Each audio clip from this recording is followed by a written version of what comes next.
छत्रपती संभाजीनगरमध्ये मराठा आरक्षण आंदोलक मनोज जरांगे पाटील यांनी पत्रकारांशी संवाद साधला।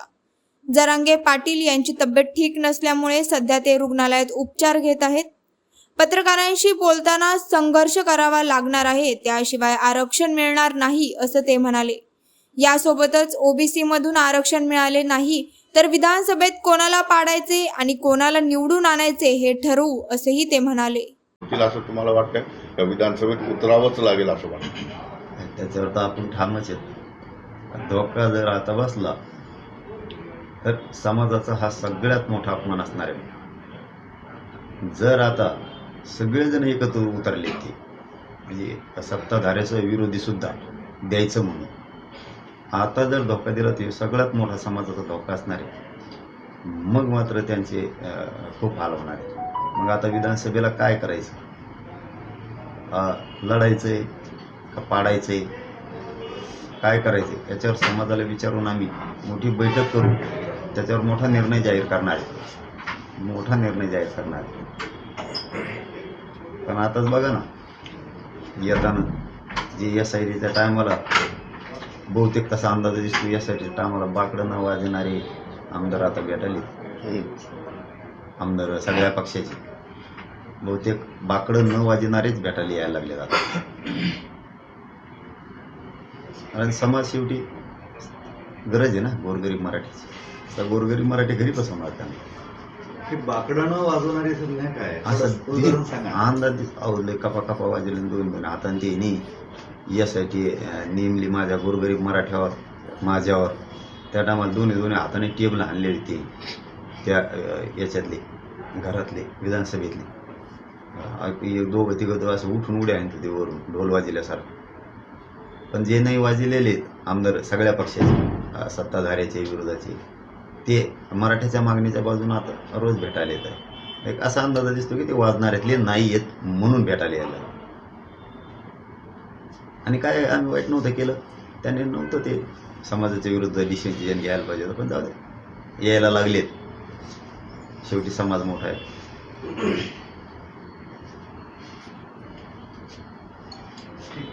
मध्ये मुद्दा आला होता पाटील की काही लोकांनी बैठक घेऊन शरद पवारांनी या सगळ्या जे आंदोलन आहे त्याचं नेतृत्व करावं अशा पद्धतीची मागणी केलेली होती।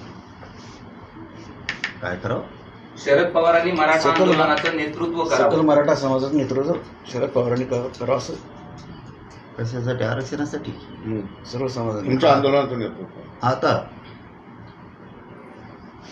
होतं तेव्हा नाही ना आता वा। तुमचं नेमकं आंदोलन संपलं आहे, पण लक्ष्मण हाके तिथे वेशीवर बसलेले आहेत, आंदोलन त्यांचं सुरू आहे आणि संविधान वाचवा आणि आरक्षण सुरक्षित करा असं त्यांचं म्हणणं आहे। नाही, आपण त्याचा अधिकार आहे त्याच्यावर बोलत नसतो कोणाला, आणि त्यांना आपण विरोधक कोणालाच मानलेलं नाही। मानलेलं आहे तेव्हा आहे, त्यांना कधीच मानलेलं नाही। त्यांच्या विरोधात आपण कधी आत्तापर्यंत बोललेलं सुद्धा नाही शब्द एक सुद्धा। आपला ते एवढं एकच आहे, खरी मराठ्यांची काडी करून वाटोळ करणार। छगन भुजबळ असं म्हणाले की जरांगे पाटील राज्यातील 288 उमेदवार उभे करावेत तुम्ही, आम्ही त्यांचे स्वागत करतो आणि देशाला एक नवीन नेता मिळेल आणि तुम्हाला शुभेच्छा देतात त्यांनी। मला नेता व्हायची शुभेच्छा द्यायला ते बोललं की त्याला तर दमत निघा ना, त्याच्यावर नाही देत मी आता।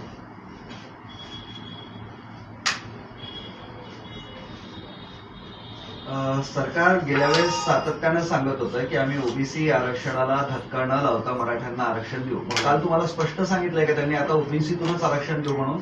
मग ओबीसीतून नाही, मग आम्हाला काय यातून पाहिजे? ओबीसीतूनच पाहिजे। धक्काच लागत नाही भाऊ, धक्काच लागत नाही। राहिलं कोण दादा नीट सांगत नाही, तो की नीट सांगत नाही।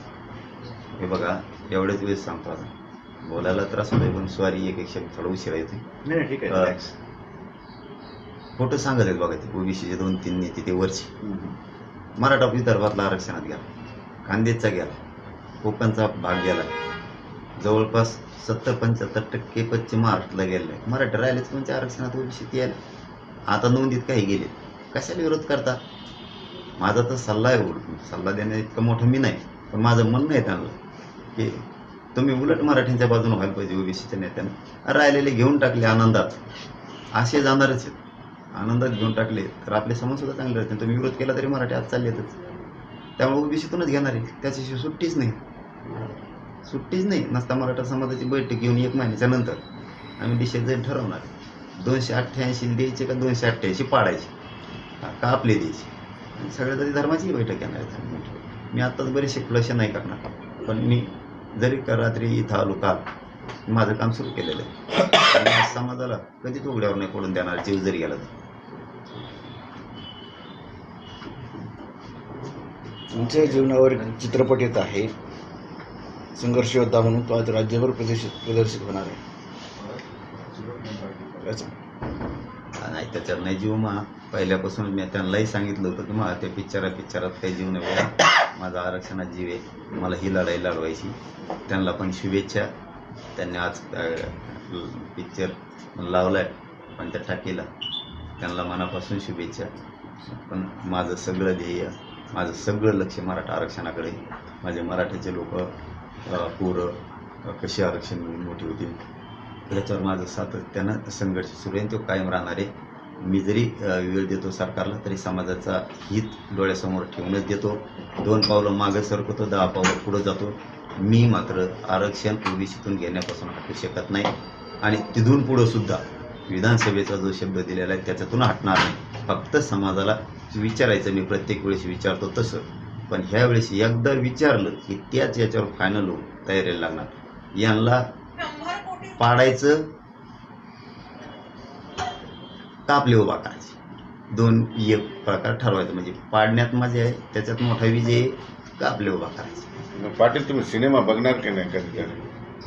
नाही, मला आता 7-8 दिवस तो उठताच येणार नाही. बघ कसं आहे काय, मला आजच नाही खरंच ते. म्हणजे सध्या मला हे महत्त्वाचं आहे माझ्यासाठी, आरक्षण लय महत्त्वाचं. महायुतीला राज्यात फटका बसल्यानंतर देवेंद्र फडणवीस यांनी एक शपथ घेतली की जोपर्यंत राज्यात जिंकणार नाही तोपर्यंत हार घालणार. मग त्याला मी काय करू शकतो सांगा, ते माझ्यासाठीचा प्रश्न असो. मी राजकीय नाहीच आहे ना. मराठा आरक्षणाचा आंदोलनाचा महायुतीला फटका बसला होता, त्याच्यानंतर प्रतिक्रिया त्याची. हो ना, पण मी राजकीय नाही ना, त्यामुळे ते माझ्याकडे प्रश्नच येऊ शकत नाही. कारण मग मी म्हणलो असतो त्यांना हरत नाही घालून जाणार, मी राजकारणी असतो. मी सामाजिक आहे, तेव्हा मार्गच नाही माझा. आता ते मी घालायचा नाही घालायचं, पण आमचं आरक्षण द्या, कुणीही द्या, आम्हाला आरक्षण पाहिजे.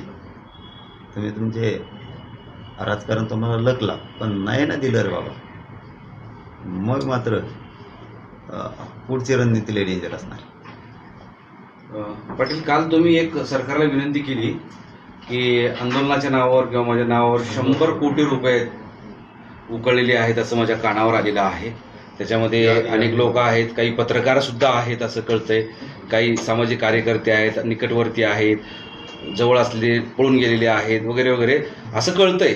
ते त्याच्यात सत्यता किती आहे त्याबद्दल काय सांगा? नाही, सत्यतासाठीच मग मी ते हे केलं आहे की माझ्या कानावर आले. खरं असेल तर सांगा, खोटं असेल तर सोडून द्या. पण आलेली माहिती खरी, आणि मी आपल्याशी 10 महिन्यापासून बोलतोय. तुम्ही चतुर माणसं आहे सगळे, कारण खोटं बोललं की तुम्ही तवदारता, प्रत्येक मी बोललेलो खरं झालेलं मला ऐकायला म्हणजे